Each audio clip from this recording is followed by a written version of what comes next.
वंश में योनासु नाम से प्रसिद्ध एक राजा हो गए। उनका स्वभाव था प्रचुर दक्षिणा वाली यज्ञ करके भगवान को प्रसन्न करना। ये महान व्रत का पालन करने वाले थे, पर भाग्य से इनकी कोई संतान नहीं हो रही थी। तब इन्होंने विचार किया कि दो ही मार्ग हैं, या तो गृहस्थ में रहकर भजन करते हुए संतान उत्पत्ति करना, या फिर गृहस्थ का त्याग करके वनवास करते हुए भजन करके भगवान को प्राप्त करना। पुत्र तो हो नहीं रहा, तो निराश होकर के, अभी विरक्त भाव नहीं लिया था, वन में भजन कर रहे थे। एक दिन इनको बहुत प्यास लगी। प्यास से दुखी होकर के उनका कंठ सूखने लगा, तो पास में एक आश्रम दिखाई दिया जो भृगु जी का था। वहां च्यवन ऋषि और भी बहुत से ऋषि रात्रि में शयन कर रहे थे। पर जब च्यवन ऋषि को पता चला था कि पुत्र शोक से व्याकुल, तो उन्होंने एक मंत्र से अभिषिक्त करके कलश में जल रखा था और ये विचार किया था कि कल बुलाएंगे महाराज को और महारानी को, और महारानी से कहेंगे जल पी लो तो तुम्हारे सुंदर पुत्र हो जाएगा, बहुत ही बलवान और धर्मात्मा। उस कलश में ऐसे वस्त्र से ढक करके वहीं बीच में रखा हुआ था। अब आश्रम में वो जल से प्यासे थे, तो वहां प्रवेश किया, देखा सब ऋषि सो रहे हैं। जल को ढूंढा तो कपड़े के नीचे ढका हुआ कलश, तो वो शीतल जल, पूरा प्यास में पी गए जल। और वेदी पर कलश ऐसे खाली रख दिया। कलश रखते समय ऋषि जगे, तो उन्होंने देखा योनाश को। सब ऋषियों ने कहा गजब हो गया, अब क्या होगा? ये कलश का जल तुम पी गए महाराज, इसमें तो हमने संकल्प करके अपने तपोबल से पुत्र प्रकट होने का मंत्र से अभिषिक्त किया है। उन्होंने कहा मैं तो बहुत प्यासा था, प्यास से हमारे प्राण निकल रहे थे, मैं बहुत सुखी हुआ है जल पी करके। बोले सुखी तो हुए, लेकिन गर्भ रह जाएगा अब आपके, क्योंकि ये जल को तो हमने मंत्र के द्वारा। सब ऋषि एकत्र हुए। भगवान च्यवन जी ने कहा भगवान का विधान कोई टाल नहीं सकता, ऐसा ही होना था, इसलिए आपने इसे पान कर लिया। ब्रह्म तेज से संकल्पित जल कभी व्यर्थ नहीं हो सकता। अब आपका उदर बढ़ेगा, आपके उदर में गर्भ बढ़ेगा, पर हम लोग इसे टाल नहीं सकते, पर तुम्हें पीड़ा से बचा सकते हैं। मंत्र दिया कि इसका अनुष्ठान करो, जिससे तुम्हें गर्भ बढ़ने की पीड़ा और गर्भ प्रकट होने की पीड़ा ये सब नहीं भोगनी पड़ेगी। पर तुम्हारे उदर से एक महान दिव्य पुत्र प्रकट ही होगा, उसको टाला नहीं जा सकता। जैसा उन्होंने नियम बताया था, अब उनका गर्भ बढ़ने लगा महाराज के उदर में। बहुत वर्ष बीतने के बाद बाई कोख फाड़ करके बालक प्रकट हुआ।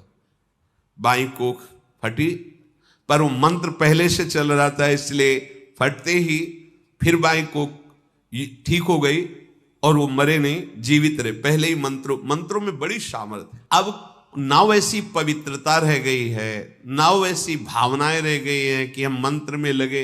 ऐसे ऐसे दिव्य मंत्र हैं, पर पवित्रता ना होने के कारण, जितेंद्रियता ना होने के कारण उनका अनुष्ठान ही नहीं हो पा रहा है। कोई भी दुख तुम्हें छू नहीं सकता। भगवान नाम हम कह रहे कुछ नहीं, भगवान नाम, राधा राधा बोलो, कृष्ण कृष्ण बोलो, देखो तो निरंतर जप के तो देखो। कोख फटी, पुत्र प्रकट हुआ, कोख अपने आप ठीक हो गई और स्वस्थ हो गए वो। सूर्य के समान तेजस्वी बालक। अब जीवन कैसे चले? बालक तो प्रकट हो गया, अब कोई उनके दुग्ध थोड़ी है कि पान करके वो बालक उदर पोषण करे। तो बालक रोने लगा। देवराजेंद्र प्रकट हुए और उन्होंने अपनी तर्जनी अंगुली अमृत श्राव जिससे उसके मुख में डाला और कहा माम अयम धाता।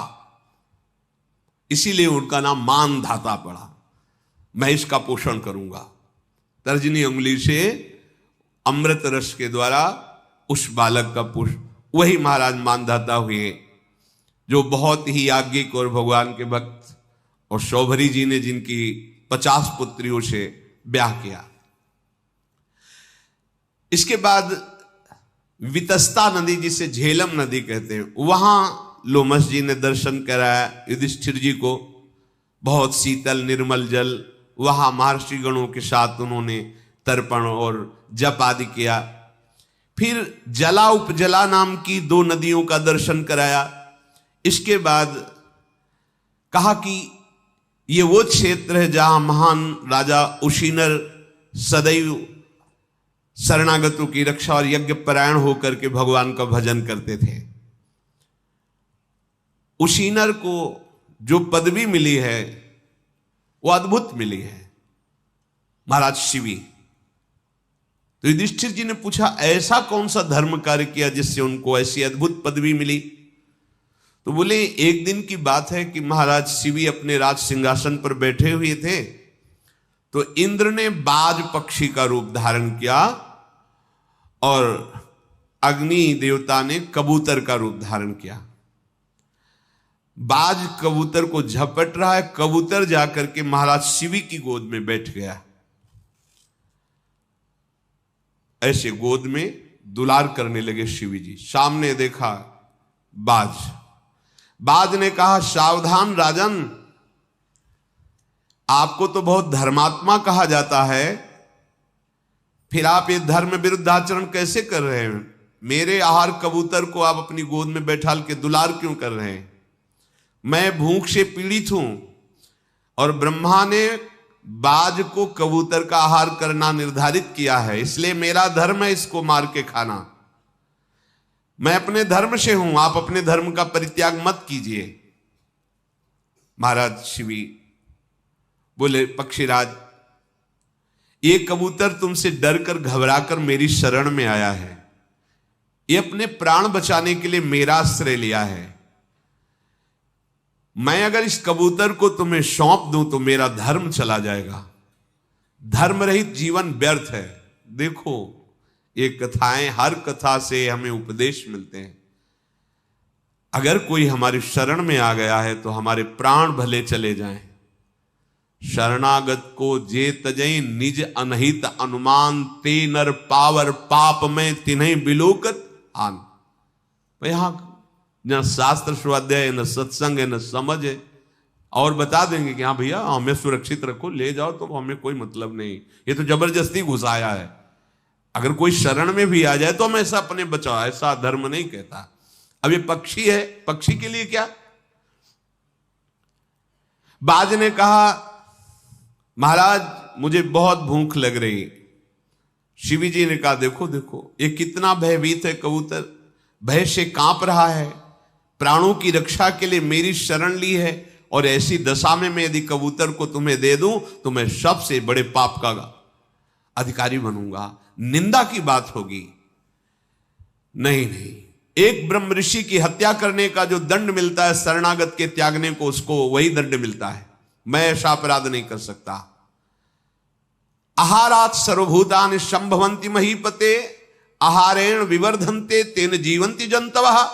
महाराज सारे प्राणी आहार से ही उत्पन्न होते हैं, आहार से ही जीवित है, उनका जीवन चलता है। तो आप कह रहे हैं कि मैं ये आहार नहीं दूंगा, ये अधर्म है आपका, आपको देना पड़ेगा। मुझे भोजन से वंचित करोगे तो मैं मरूंगा, जब मैं मरूंगा तो मेरी बाज स्त्री है वो मरेगी, फिर मेरे बच्चे मरेंगे, पूरे परिवार के मरने का तुम्हें अपराध लगेगा, इसलिए आपको कबूतर देना पड़ेगा। महाराज आप बड़े धर्मात्मा हैं, पर धर्म का बड़ा सूक्ष्म विषय होता है। जो धर्म दूसरे के धर्म का नाश कर रहा हो वो कुधर्म ही कहा जाता है, जिस धर्म से दूसरे का नाश हो रहा हो वो भी कुधर्म कहा जाता है। तो आप इस धर्म के गौरव का विचार करके एक कबूतर की रक्षा के लिए मेरा पूरा परिवार दुख में फंस जाएगा, मैं मरूंगा, पत्नी मरेगी, मेरे बच्चे, इसलिए आप इसे दे दीजिए। राजा ने कहा बातें तो तुम बहुत गुणवान व्यक्तियों जैसी करते हो, क्या तुम पक्षीराज गरुण हो? क्योंकि साधारण पक्षी तो ऐसी ज्ञान की बातें जानता नहीं है, पर तुम कोई भी हो, मैं निश्चित ये कहता हूं कि मैं शरणागत के लिए प्राण दे सकता हूं, लेकिन अब इस कबूतर को नहीं दे सकता। विहंगम, तुम्हारा उद्योग केवल भोजन के लिए, मेरा उद्योग धर्म रक्षा के लिए है। तुम्हारे आहार का प्रबंध जरूर करूंगा। इस कबूतर की अपेक्षा जो तुम बोलो, जिसका मांस बोलो, वो मैं तुम्हें दे दूं। बाज ने बोला कि तुमने कभी सुना है कि बाज ने सुअर खाया है कि हिरन खाया है? बाज कबूतर खाता है।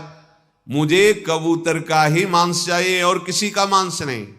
विधाता ने मेरे लिए आहार निश्चित किया है, सनातन काल से चला आया है कि बाज का आहार कबूतर है।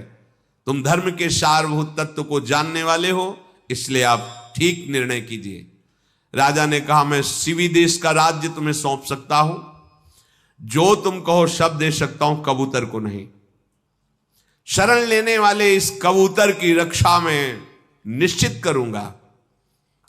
हां, तो यदि आपको इतना कबूतर पर स्नेह उमड़ आया है तो आप अपने शरीर का मांस काटिए और इसके बराबर मुझे दीजिए, मैं संतुष्ट हो जाऊंगा। महाराज शिवी बड़े प्रसन्न हुए और कहा, ये कह करके तुमने बड़ा उपकार किया, ये बड़ा उपकार किया। देख लो कितना बड़ा धर्म होता है। धर्म की रक्षा के लिए अपने हाथ से अपने मांस को काट कर रखे। साधारण पक्षी कबूतर, उसकी रक्षा के लिए मेरा मांस मांग करके तुमने उपकार किया। तराजू मंगाया गया, एक पल्ले में कबूतर रखा गया। महाराज शिवी जंघा का मांस, यहां मांस होता है, जरा सुई चुभो के देखो, मांस काट करके रखा। वो कबूतर हो तो तौल जाए, भगवान अग्निदेव हैं। फिर इस जांग का मांस काट के रखा, कबूतर यहां का मांस काट के रखा, छाती वक्षा स्थल का मांस काट के रखा। फिर स्वयं बैठ गए, मुझे खा लो, कबूतर को नहीं। ओहो, अपने संपूर्ण अंगों का जब मांस काट रहे थे तो सारी जो सभा थी दुख से, लेकिन उनके मुख में प्रसन्नता थी। सारी सभा आश्चर्यचकित हो रही है। जब उन्होंने कहा मुझे खा लो, कबूतर को नहीं, प्रकट हो गए उनका, मैं बाज नहीं हूं, ये कबूतर नहीं, मैं देवराज इंद्र हूं और ये अग्नि देवता है, आप स्वस्थ हो जाओ। तत्काल शरीर पूर्ण स्वस्थ हो गया और कहा, राजन तुम्हें ऐसे लोगों की प्राप्ति हुई है, आकाश में दिव्य देवता आपका स्वागत करेंगे। आपने कबूतर के लिए अपने देश और अपने शरीर को समर्पित कर दिया। तो ये युधिष्ठिर, ये वही आश्रम है जब महान राजा उशीनर शिवी जी ने भगवान की तपस्या करके भगवत धाम को प्राप्त हुए। इसके बाद सुगंध से सुवासित दिव्य वायु जहां चल रही है और जहां पहुंचना बड़ा कठिन है, लोमस जी ने कहा इसके आगे पैदल चलना तो बड़ा मुश्किल है। तो युधिष्ठिर जी को याद आया घटोत्कच। उसने कहा था जब कभी जरूरत हो तो मेरा स्मरण करना। तो घटोत्कच का स्मरण किया। 10,000 ब्रह्म ऋषि, आकाश जैसा विशाल काय, प्रणाम किया बड़े पिताश्री, क्योंकि भीम छोटे भाई, युधिष्ठिर बड़े, क्या किया है? तो उनका समस्त ब्रह्म ऋषियों सहित हमको बद्रीनाथ भगवान में दर्शन के लिए। अब वहां उस समय बड़ा अगम्य मार्ग था। उन्होंने कहा कि अकेले ही मैं पहुंचा सकता हूं, आपको क्या, आप कहें तो पूरी पृथ्वी को रख के चल सकता हूं, पर हम अपने साथियों को बुलाते हैं, क्योंकि ब्रह्म ऋषियों को अलग और आपको अलग ले चलना चाहते हैं, द्रौपदी और आपको। आप हमारी पीठ पे बैठे। तो जैसे विमान पे बैठा जाता है, ऐसे ये सब पीठ पे बैठे और कई उनके मित्र आ गए जो ब्रह्म ऋषियों को, लोमस जी को, सबको अपनी पीठ में बैठाल करके ले गए। बड़ा आनंद, और ऊपर आकाश में जैसे विमान भी चढ़ता है तो उन्हें बड़ा आनंद आया।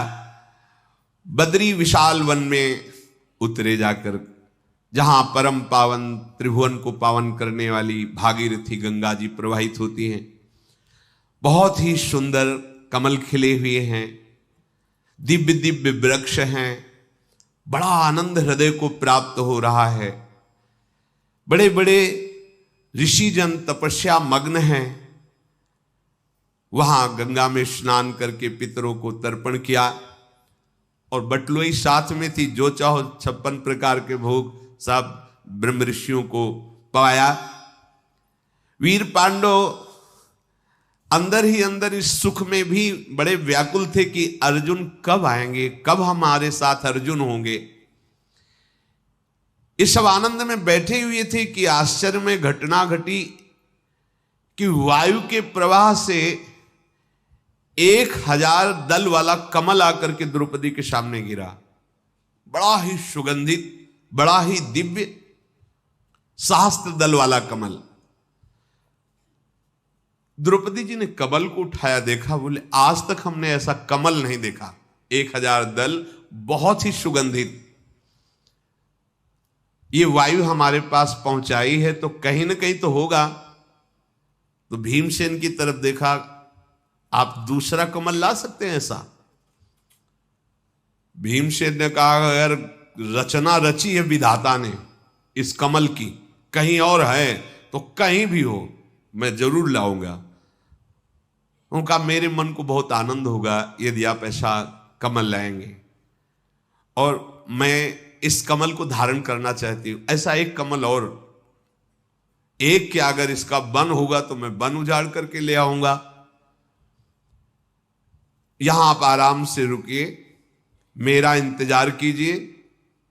मनोहर नेत्र प्रांत वाली अनिंद सुंदरी द्रौपदी जब ऐसे बोली तो भीमसेन युधिष्ठिर से आज्ञा लेकर के, अब उन युधिष्ठिर जी को लग रहा आसपास कहीं से उड़ के आया होगा। कमल ऐसा थोड़ी कि योजनों दूर से आया होगा, आसपास होगा, पर वैसा नहीं, वो दिव्य था। महाबली भीम युधिष्ठिर जी की आज्ञा लेकर उस फूल को लाने के लिए तुरंत चले जिधर से वायु आई थी। हाथ में उनकी विशाल स्वर्ण से जटित गदा है, जैसे मद रस को बहाता हुआ कोई मतवाला गजराज जैसे पर्वतों को विदीर्ण करते हुए अपनी भुजाओं की टक्कर से बड़े बड़े वृक्षों को तोड़ते हुए वायु वेग से आगे बढ़ रहे हैं। भीम की धमक सुनकर के बड़े बड़े गजराज और सिंह चिघाड़ने लगे। बाहुबल अमित बलशाली। भीमसेन उस पुष्प को ढूंढ रहे हैं सरोवरों में, पर वो यक्ष गंधर्व देवता ब्रह्म ऋषियों से सेवित पर्वत पर पर्वत लांघते चले जा रहे हैं, पर कहीं वो पुष्प उनको दिखाई नहीं दे रहा है। बड़े बड़े गजराजों का जब सामने परिकर आता तो भीम अपनी ताल ठोक कर गरजते तो भागते नजर आते गजराज, चिघाड़ मारते हुए। जब कई पर्वतों को लांघ करके भीम आगे गए तो ये जंगली पशुओं का चीत्कार सुनकर के हनुमान जी ने सोचा ये तो गड़बड़ कर देंगे, आगे तो देव सिद्धों की भूमि, कोई ऋषि इनको साप दे सकता है। समझ गए कि वायुपुत्र मेरे भाई भीमसेन जा रहे हैं, इनको कोई रोक सकता नहीं, अपराध निश्चित बनेगा, क्योंकि यहां एक से एक ब्रह्म ऋषि तप में लगे हैं। तो भीमसेन का मंगल करने के लिए जहां से मार्ग था थोड़ा निकलने का, वहां हनुमान जी महाराज बैठ गए, पूंछ फैला ली और ऐसे बैठ गए। आगे केलों से कदली बन था घिरा हुआ, बड़े ही सुवासित सुगंधित केले। किसी का कोई भय तो है नहीं, अपने प्रहार से केलों के ऐसे वृक्षों गिराते हुए मार्ग बनाते चले जा रहे हैं। जब आगे देखा तो बानर बैठा हुआ है मार्ग में। तब कहा मार्ग छोड़िए, तो जमवाई लेते हनुमान जी ने कहा देखो मैं बूढ़ा हूं, थक गया हूं, रोगी भी हूं, हिम्मत नहीं हमारी उठने की। और अपनी पूंछ को ऐसे फटकार कर जैसे बिजली की गड़गड़ाहट ऐसी पूंछ उठा के पटकने पे हुई। भीम ने कहा मुझे डर पाओ मत, अगर दोबारा पूंछ फटकारी तो यमराज के पास भेज दूंगा। अब भीम तो, हनुमान जी मुस्कुराए। भीमसेन के रोंगटे खड़े होने लगे बल से, मतलब एक आवेश जनित। विशाल भुजाओं वाले भीमसेन ने चकाचौंध करने वाली बिजली सी आंखें हनुमान जी की। हनुमान जी ने ऐसे देखा, देख क्या रहे हो, हटो मार्ग से, फिर आराम से देख रहे हैं भीम के शरीर को कि हाँ है वायुपुत्र मेरे जैसा बलवान है। फिर शांति से ऐसे परम बुद्धिमान महाबलवान भीमसेन ने, तुम मार्ग रोक कर हिमालय की तरह बैठे हो और मेरी आवाज सुनकर तुम्हें भय नहीं लग रहा है, इससे लगता है कि तुम यमराज का दर्शन करोगे, अर्थात मरना चाहते हो। हनुमान जी बोले भैया मैंने तो कुछ कहा नहीं, मैं तो रोगी हूं और बीमार आदमी पड़ा हूं। अब तुम इतने समझदार हो, बलवान हो, तो भला वैसे ही मैं बीमार हूं, काहे को पीड़ा दे रहे हो? तुम्हें दया करनी चाहिए हम पर। देखो हम तो पशु योनि में हैं और आप तो धर्मात्मा बलवान मनुष्य योनि पर हो, तो तुम्हें हम पशुओं पर दया करनी चाहिए ना। पर पता नहीं तुम्हारे जैसे बुद्धिमान लोग इतना अभिमान क्यों करते हैं अपने बल का। ऐसा अभिमान नहीं करना चाहिए जैसा तुम बोल रहे हो कि हम यमराज के पास भेज देंगे। तुम्हें धर्म का ज्ञान नहीं है क्या? मालूम होता है तुमने वयोवृद्धों की सेवा नहीं की है। हमें लगता है तुम्हारी मंद बुद्धि, इसलिए तुमने महात्माओं का संग नहीं किया है। बोलो तुम कौन हो? इस वन में क्यों और किस लिए आए हो? यहां किसी मानव का प्रवेश नहीं है, यहां तो सिद्ध महर्षियों का प्रवेश है। जहां तक तुम आ गए हो यहां कोई मानव नहीं आ सकता है। अपना परिचय दो, यहां से आगे क्यों जाना चाहते हो? ये सिद्ध पुरुषों का मार्ग है, तुम्हें कोई ऋषि शाप दे देगा, नष्ट कर देगा। मैं दया से प्रेरित होकर के तुम्हें आगे नहीं जाने दूंगा। यहां तुम्हारा स्वागत है, ये कदली बने, सुंदर सुंदर केला पाओ और वापस लौट जाओ। मेरा कथन तुम्हारे हित के लिए है। उस वचन को सुनकर के भीमसेन ने कहा, आप कौन हैं? आपकी बात से तो नहीं लग रहा कि आप बानर हैं, क्योंकि आपकी बात बहुत ज्ञान युक्त है। मेरे शरीर को देखकर तुम्हें भय नहीं लग रहा? भीम ने कहा। मेरा परिचय पूछा तो मैं चंद्रवंशी क्षत्रिय हूं, मेरा जन्म कुरुकुल में हुआ है। माता कुंती ने मुझे गर्भ में धारण किया और भगवान वायु का मैं पुत्र हूं, जिसे पांडव कहा जाता है। नाम मेरा भीमसेन है। हनुमान जी मुस्कुराए और कहा, वायु पुत्र हो? हाँ मैं भगवान वायु का पुत्र हूं। तो भैया मेरा परिचय सिर्फ इतना है कि मैं बानर हूं, बूढ़ा हूं, थक गया हूं और मैं मार्ग तुम्हें नहीं दूंगा। लौट जाओ, नहीं तो तुम्हारे प्राण संकट में पड़ जाएंगे। भीमसेन ने कहा, वानर इतने बोलने की हिम्मत किसी में नहीं कि मेरे प्राण संकट में पड़ जाएंगे। मतलब अब तुम दुष्परिणाम भोगना ही चाहते हो। अब मैं सीधे पूछ रहा हूं, रास्ता दोगे कि नहीं, या मेरे हाथों से मरोगे? हनुमान जी ने कहा, भैया बताया ना मैं रोगी हूं, मेरे में उठने की सामर्थ्य नहीं। जाना चाहते हो तो आप मुझे फेंक दो और निकल जाओ। भीमसेन ने कहा, शास्त्र आदेश करता है किसी जीव को लांघना बड़ा भारी पाप है। हर विषय को समझ करके अगर हम जीवन जिए तो निष्पाप जीवन। अब किसी को भी लांघते नहीं, किसी को भी लांघना नहीं। जैसे कोई सो रहा है, कोई पशु भी है, या आप साइड से निकल जाइए, मार्ग ना हो तो भले जगा कर अलग कर, लेकिन लांघना नहीं चाहिए। सहसा किसी को देखो, जैसे आजकल नहीं लोग लात मार देते हैं किसी भी पशु को। एक लात ही मारी थी विभीषण जी को, विनाश लीला प्रारंभ हो गई थी। कुछ ऐसे अपराध जिनको तुम जानते ही नहीं हो। किसी भी जीव को नहीं लांघना है। जैसे व्यक्ति सो रहे हैं, आप लांघते हुए जा रहे हो, आपके पुण्य नष्ट होते चले जा रहे हैं। बोले शास्त्रों में वर्णन है कि किसी भी शरीरधारी के शरीर को लांघना नहीं है। मैं शास्त्र विरुद्ध आचरण नहीं करता, तुम्हारा उल्लंघन नहीं करता। शास्त्रों के द्वारा मुझे पता चला है भूत भावन भगवान सब में विराजमान है, इसलिए किसी की अवहेलना नहीं करनी चाहिए। अगर तुम मुझे ऐसा समझते हो तो मैं एक छलांग में पूरा ये पर्वत लांघ सकता हूं, तुम क्या चीज हो? भीम ने कहा। हनुमान जी मुस्कुराए, अच्छा तो तुम्हारी इतनी छलांग है।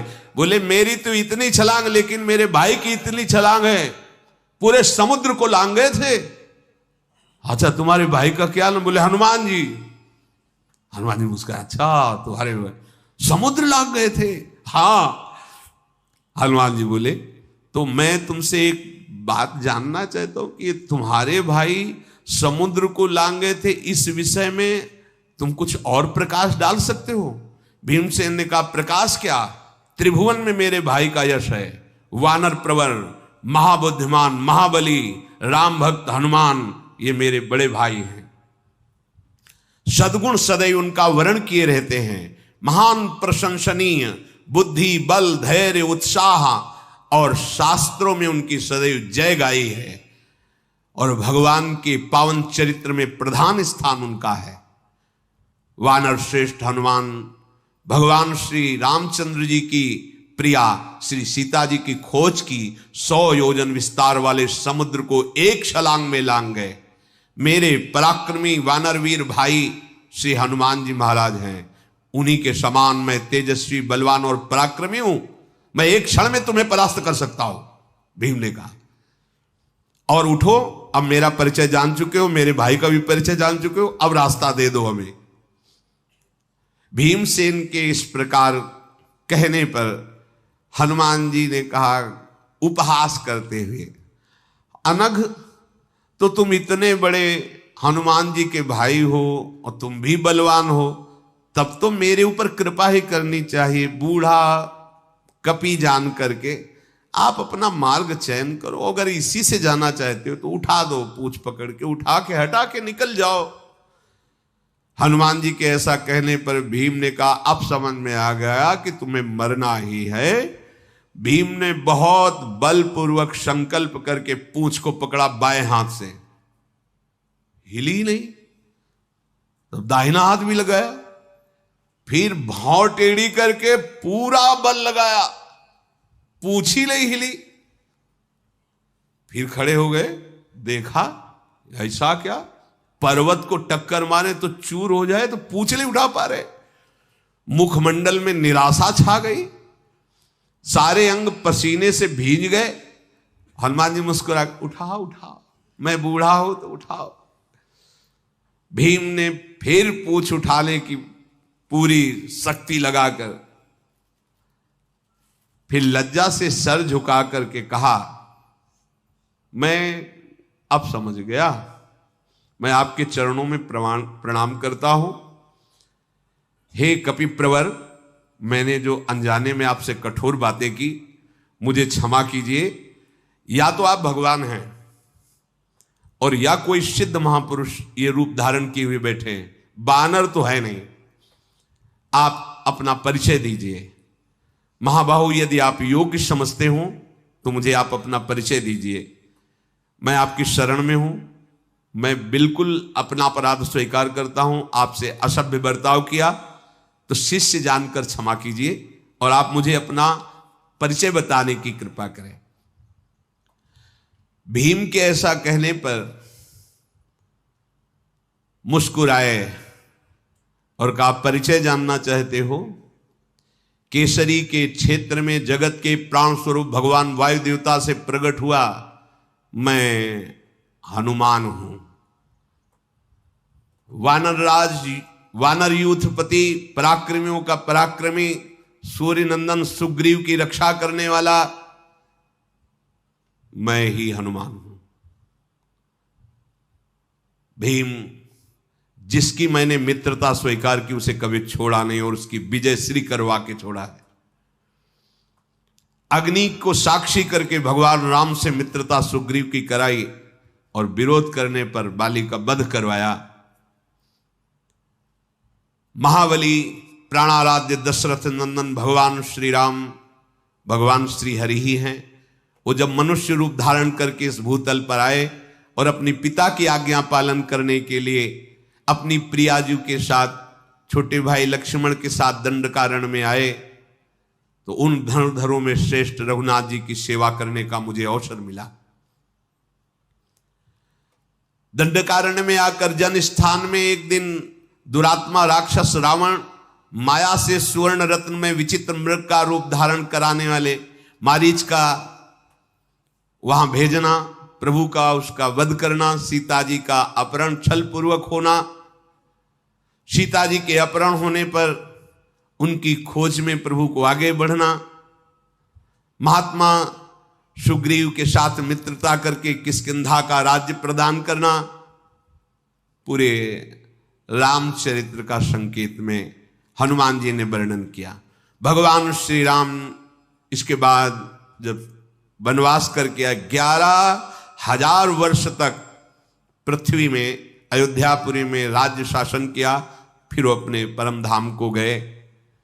भीम जहां तुम आए हो यहां केवल देवता और गंधर्व आकर मुझे रामचरित्र सुनाते हैं, यहां दूसरों का प्रवेश नहीं है। मैंने इसीलिए तुम्हें रोका कि अगम्य स्थान है, आगे कोई अपराध बन जाएगा तुमसे, इसलिए तुम अब इस मार्ग में आगे मत जाओ। हनुमान जी के ऐसा कहने पर भीम आनंद से नाचने लगे कि ओहो, मैं अपने बड़े भाई से ये सभ्य बर्ताव कर रहा था। हनुमान जी के चरण को पकड़ करके प्रणाम किया और मधुर वाणी में कहा, आज मेरे भाग्य उदय हो गए, आपके दर्शन हुए। हनुमान जी ने भीम को गले से लगा लिया।